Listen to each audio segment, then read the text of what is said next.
Hi, everyone. I guess you guys already know what day it is, right? It is Monday at 7 p.m. So you know I'm here because it is Samara Keeps It Real Estate, another episode where you get to ask Samara anything, right? All the things. Anything real estate related, I'm your girl. And even some ones that are bordering quite real estate, but not quite real estate, definitely reach out and ask me those questions. We have quite a few things lined up. The queue, you guys know you saw me live last week on Monday at 7.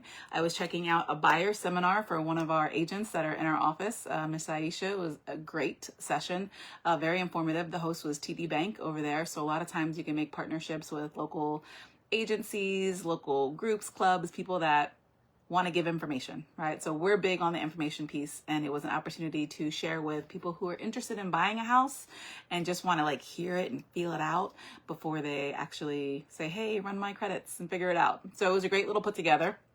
It had a lender there, an agent there, and the bank, and just a good platform for people to come and get some education on the process to what it takes to be home buyer. So I know a lot of you guys, I talked to you about the actual importance of a buyer's consult. I know that some of you guys just think that you just show up and open a door and that's all we do as real estate agents, but there's so much more to it. And now with the new rules and regulations that require us to get a buyer's agency agreement before we even open a door for a client, it's really important for you to make sure that the agent you're thinking about hiring and vetting, that they are able to sit down with you and walk you through the process of what to expect, what an agency agreement looks like, and just make sure that you feel comfortable, not afraid to ask questions, because this is what we do all day. So if you're looking for a girl who does the real estate stuff and does it all, things real estate, and make sure that the buyers are taken care of, I know a girl. Give me a call.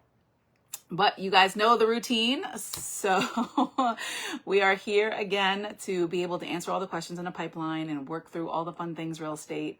And we try to cover a buyer's question, seller's question, and we've been teetering in commercial because commercial is just so fun to play with. So those of you who watch the back ones, we kind of throw that in there too. And we try to make sure we leverage our investors, because my investors, I have new investors. I have investors that have been investing for years. Everybody has different strategies, different things that they're doing.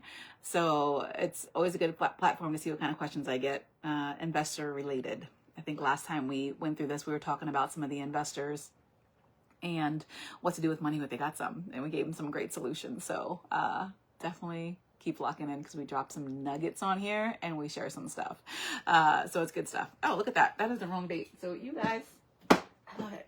We'll ignore that, but that's definitely the wrong date because we are officially live.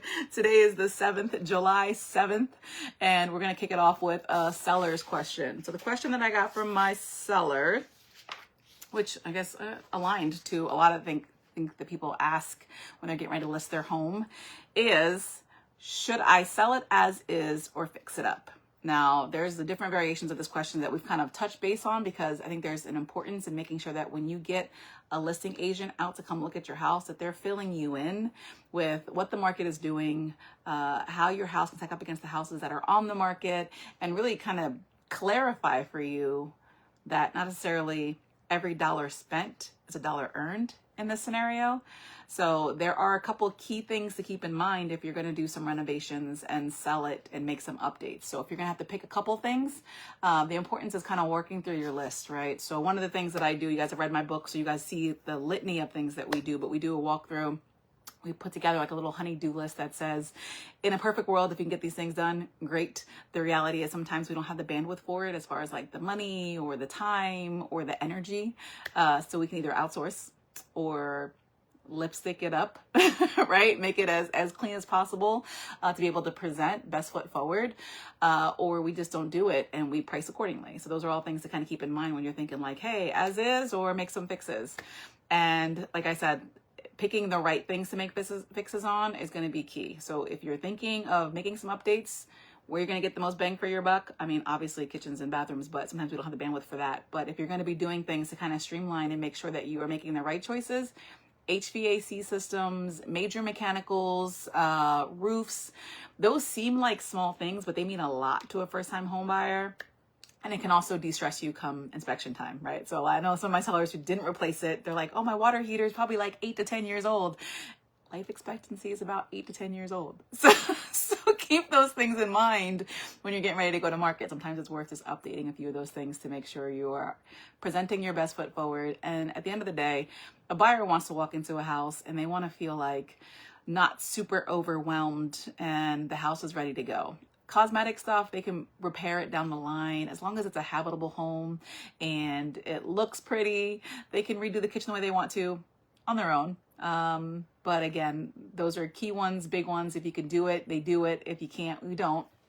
But you kind of walk through and you kind of pick out that curb appeal options, and you want to make sure that you're going to get a return on your investment. So use the big ones, big ticket items. If you have the bandwidth for it, that is what you do. And if you need a copy of my book that actually outlines a lot more, because you guys know there's a lot of moving parts. Those of you who have already rocked this world with me from this listing standpoint, that mild OCD kicks in. We want to make sure that we present everything beautiful down to like photo ready. I got you. So DM me book and I'll give you guys a link. So I'm still offering out a free version of it to make sure that all my potential listings have that opportunity to be able to get that. So check that out. Oh, hey guys, thanks for jumping on. Hey. And then hopefully that answers your question. So again, you have the option to list it as is or fix it. And if you're going to fix it, make sure you pick the right things. And if you're not, make sure you price it accordingly so we can still move your house. Right? I got you. All right. So great question. Great. It's a thumbs up. Perfect. All right. We're going to cover the buyer's question next, which is always a fun one. I had a couple good buyers ones. So I was a little torn because my buyers, I know you guys always have like tons of questions and I love them. So keep bringing them on. Keep asking me all the things. Ask anything you want to know because you got to feel comfortable asking these questions. Hey, Keisha. Thanks for jumping on. But I want you guys to feel comfortable, whoever you're using. And if you don't feel comfortable, find a new one. Because this is one of the biggest purchases that you're ever going to make. And it's scary. And a lot of things happen during the process of buying a house. And you got to be able to ask the questions, guys. So the question that I have here in my lineup that I'm going to answer today, we have a million of them. A lot of you guys answer and I answer as I go. But I want you guys to be aware of this. Because if you find somebody who can use the information, make sure you like it and share it and pass it along because education is paramount in helping you make right choices. All right. So the question I got was, I'm getting ready to close. What should I expect on the payment lines? So I'm a little concerned because I feel like this person should have been fully vetted by their lender before they close in terms of all the things that are going to be on their line. But I want to just kind of high level outline some of the hidden costs that are associated with buying a house for those of you who kind of rewinding a few steps that, I mean, you should definitely keep in mind. The down payment isn't all that you're coming up with. And in some cases, maybe you have grant money that's coming towards you. You're allowed to be gifted a certain amount of money. So definitely talk to your lenders. It's recycling. So hopefully you guys still see me out there. Oh my God, thanks for the thumbs up. All right. So like I said, when you're walking through the buying purchase, you want to make sure you're very key about what you're going to be spending money on. So you want to save your money because you want to be ready to close and not be surprised at the table saying like, hey, you got to bring a check for 10,000 and you've only saved 5,000. Those are small numbers, guys. It's much bigger than that usually. But you want to make sure you have money for your inspections, which is earlier in the process when you're doing your due diligence, because you're probably going to have to hire somebody to do the radon, somebody with termites, and that can add up. And those are all pre-closing costs, right? So you want to make sure you have that available to you to be able to leverage that and use that. Title insurance, that's on the down line. I love it. And then you have the option to the appraisal. You work that with the lender. The lender will tell you like, hey, we have to pay for your appraisal, and that's cost that's separate from your closing cost at the end. Any prepaid insurances or taxes that you may have, so you want to make sure you allocate all this. And Truth in Lending requires them to give you a CD a couple days in advance of closing so you can go through all your numbers. Your lender should sit down with you, and if you have an attorney, they can sit down with you to make sure that you fully understand what you're going to be signing your life away for. I like it when I have visitors. I love it. So make sure you know what you're going to be getting when you do those things. All right. So there are a lot more than just down payment. Make sure you're asking questions when you're not clear, and make sure the people that you're hiring to be in your corner.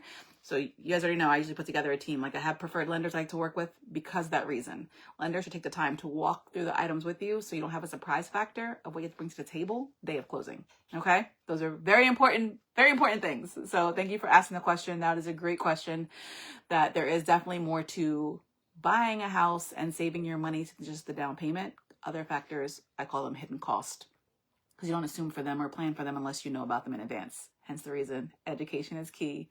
Keep asking questions. You guys are on the right track. Let's see, how am I doing on time? Doing pretty good. I got a little bit of time, but I just keep loving talking to you guys. So I'll go all day long. Let's see. Did we cover that one for you? Yes. All right. I'm going to sneak in an investor one. I'm definitely going to try to sneak in one commercial one because the commercial one is hot. And I love the questions when we get some of the commercial pieces because commercial is tons of fun. And even if you weren't thinking commercial was for you and you're an investor, it just may be. There's a lot of things going on these days. So the investor question was, I seem to keep falling in love with properties. What am I doing wrong? All right.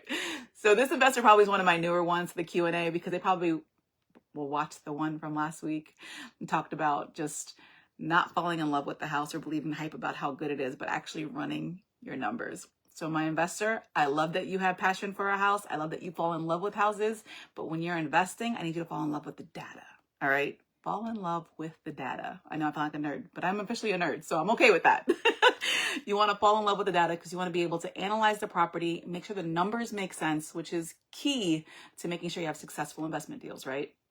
You want to be able to look at the exterior, the lipstick, like all the things that are happening. You want to make sure that you're not being glossed over what's really underneath, right? You got to get in there and look at your asset. You got to look at your numbers and make sure it makes sense. And then after you do all that, you still got to map out an exit strategy. We talked about this. I'll probably have to do a whole investor course for you guys because I get a lot of questions on this. And this is one of the most important things when you're deciding whether you're going to buy an investment piece is make sure you know your exit strategy. You want to know exit strategy A, B, and C, right? If it doesn't sell, this is what I do. If it doesn't move, this is what I do. If the numbers don't match, this is what I do. So you want to make sure you kind of think a couple steps ahead of that and just go at it. Like investing is tons of fun as long as you're making good, solid, sound choices and not just going off pure passion and heart, because we get ourselves in trouble with that sometimes, right? Just add a little bit of head in there. I mean, I'm all heart, so it's a little tough, but definitely add that part in there. All right. All right, we're a little bit over, but I'm going to ask this last question because of the fact that I had you guys on the road last week, so I didn't get to give you all the tea, all the juice. We got a nice little HGTV question in there for those of you who are tracking me, keeping me honest. I love it. And we're going to go a little bit over, and I'm going to let you guys go back to your normally scheduled lives. All right. All right. So last question is commercial related. And someone was asking, what are some adaptive reuse gold mine opportunities? So I know it sounds like a mouthful, but this person probably Googled it, looking into it, wants to know more about it, dropped it in the chat. I got you. So the question was the words adaptive reuse gold mine. I love this because I've been talking about this for years. Okay. So there are commercial buildings, big, huge commercial buildings. Some of them are just sitting there. And the question becomes, what else can you do with this space that can be advantageous for people and make money? That's perfectly the premise right there around that whole sentence. It seems like a lot, but that's just the word. It's just the reuse function.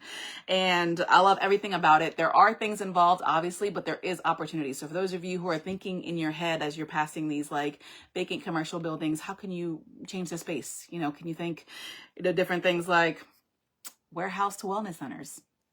Who knew? You could do it. Guys, you could do it. Different things like that. Even like the schools to apartment buildings, right? Just kind of getting things outside of the normal block. There are things involved, obviously, because we'll go down that path as far as like zoning requirements. Is it going to be allowable to do there? Reuse the footprint. Make sure the town is welcoming something like that, or they will give you a hard time with the zoning requests to change, right? So keep all those things in mind. Historic tax credit opportunities. I mean, guys, there's so many opportunities with this stuff to keep in mind. But those are just some of the high level ideas. Another thing that a project that I'm working on now, an amazing project to kind of hit this affordable housing component that a lot of municipalities are required to do. I'll probably have to cover a whole segment on that, guys, because that is very important in terms of making housing affordable for a lot of people. We are taking a commercial building that exists and we're going to be converting it to housing, affordable housing units. So it's going to be a fun project because you have to change a lot of things. You would think that, oh, it's a big building, big blocks, but you have to go through all these different requirements. We've already been in touch with the city. They're very much on board because they have a requirement to fulfill and this is a need. So it's going to work out pretty well. And we get to design the building that kind of fits the same footprint to make sure we have enough units to hit the components. So commercial to residential, kind of fun.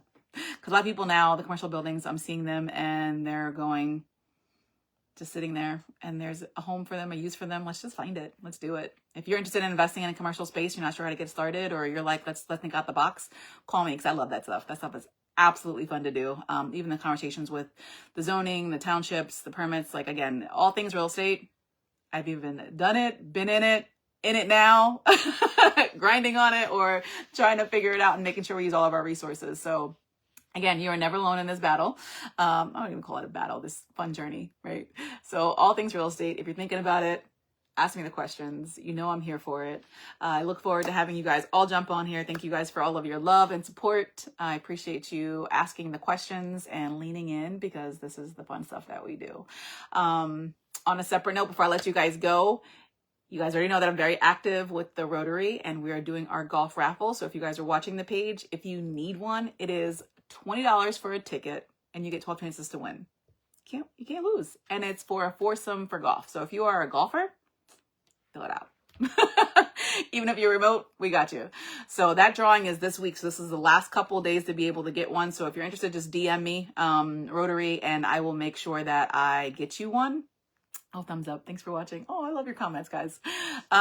So I'll make sure that I will get you one. We can figure that part out, because it's super easy. And again, it's a lot of fun, a lot of opportunities.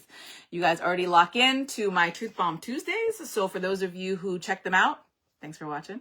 And our local Love Fridays. And those are tons of fun. This past Friday, we gave you guys a break. So I really wanted to encourage you guys to get out and actually do local, right? Like hit up those mom and pop shops, hang out with the family, have fun, 4th of July, do all the things, and just really, really enjoy it. So hopefully you guys did that. We'll be back to it this Friday. We have a great lineup for our next couple of guests, and we've had tons of fun in the past. So if you guys are looking to some good, wholesome, fun comments around the local people that are putting together businesses and pouring into our community, check them out. My YouTube page has all of it. And I'm going to have to let you guys go, because I definitely went over. But I love you all. Thank you guys for locking into another episode of Samara Keeps It Real Estate. Ask Samara anything.